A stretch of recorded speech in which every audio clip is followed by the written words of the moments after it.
ದೇವರಾಜ, ಎಷ್ಟು ವರ್ಷ ಸರ್ವಿಸ್ ನಿಮ್ಮದು ಇದರಲ್ಲಿ? ಇದು 18 ವರ್ಷ 18 ವರ್ಷ ಆಯ್ತು ಹೋಟ್ಲಲ್ಲಿ ಇರ್ತಾ. ಫಸ್ಟ್ ರಿಪ್ಪನ್ಪೇಟೆಯಲ್ಲಿದ್ದಿರಿ? ಶಬರಿ. ಆಮೇಲೆ ಕೋಡಂದೂರ? ಫಸ್ಟ್ ಕೊಡಂದೂರು, ಹಾಂ ಗಣೇಶ್ ಪವನ್ ಹಾಂ ಹಾಂ ಆಮೇಲೆ ಅದಾದ ನಂತರ ಶಬರಿ ಹಾಂ ಪ್ರಕಾಶ್ ಶೆಟ್ಟರ್ ಹೋಟೆಲ್ 6 ವರ್ಷ ಕೆಲಸ ಮಾಡಿ. ಹಾಂ. ಆಮೇಲೆ ಮಲ್ಲಿಕ ವಿಜಯ್ ಬಂದು 9 ವರ್ಷ ಆಯಿತು. ನಮ್ಮಲ್ಲಿ ಬಂದು 9 ವರ್ಷ. 8 okay, very good. Devaraj, Gulguli Shankara. ಸರಿ. ಇವತ್ತು ವಿಶ್ವ ಇಡ್ಲಿ ದಿನ. ಇದು ನಮ್ಮ ಮಲ್ಲಿಕಾ ವೆಜ್ನ ಇಡ್ಲಿ ನೋಡಿ. ಇಡ್ಲಿ, ಚಟ್ನಿ, ಸಾಂಬಾರು.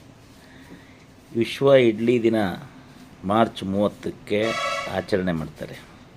ಕ್ರಿಸ್ತ ಶಕ 1025ರಲ್ಲಿ ಚಾವುಂಡರಾಯರು ಬರೆದ ಲೋಕೋಪಾರಕದಲ್ಲಿ, ಕ್ರಿಸ್ತ ಶಕ 1030ರಲ್ಲಿ ರಾಜ ಸೋಮೇಶ್ವರ ಬರೆದ ಮನಸೋಲ್ಲಾಸದಲ್ಲಿ ಇಡ್ಲಿ ಉಲ್ಲೇಖ ಇದೆ. ಇಡ್ಲಿ ಭಾರತೀಯ ಮೂಲದ ಇಡ್ಲಿ. ಇದರಲ್ಲಿ ಕಾರ್ಬೋಹೈಡ್ರೇಟ್ಸ್ ಮತ್ತು ಪ್ರೋಟೀನ್ ಸಮ ಪ್ರಮಾಣದಲ್ಲಿರುವಂಥ ಇಡ್ಲಿ ಮತ್ತು ಹವೆನಲ್ಲಿ ಬೇಯಿಸುವಂಥ ಇಡ್ಲಿ ಆರೋಗ್ಯಕ್ಕೆ ತುಂಬ ಉತ್ತಮವಾದಂಥ ಇಡ್ಲಿ ಆಹಾರ. ಇವತ್ತು ಇಡ್ಲಿ ಇಲ್ಲದೇ ಇರುವಂಥ ದಕ್ಷಿಣ ಭಾರತದ ಹೋಟ್ಲುಗಳು ಇಲ್ಲವೇ ಇಲ್ಲ. ಬೆಳಗ್ಗೆ ದಕ್ಷಿಣ ಭಾರತದ ಹೋಟ್ಲುಗಳಲ್ಲಿ ಪ್ರಾರಂಭ ಆಗೋ ತಿಂಡಿನೇ ಇಡ್ಲಿ, ಚಟ್ನಿ, ಸಾಂಬಾರು, ಜೊತೆಗೆ ವಡೆನೂ ಇಡ್ತಾರೆ. ಬಟ್ ಇಡ್ಲಿ ಮಾತ್ರ ಫೇಮಸ್.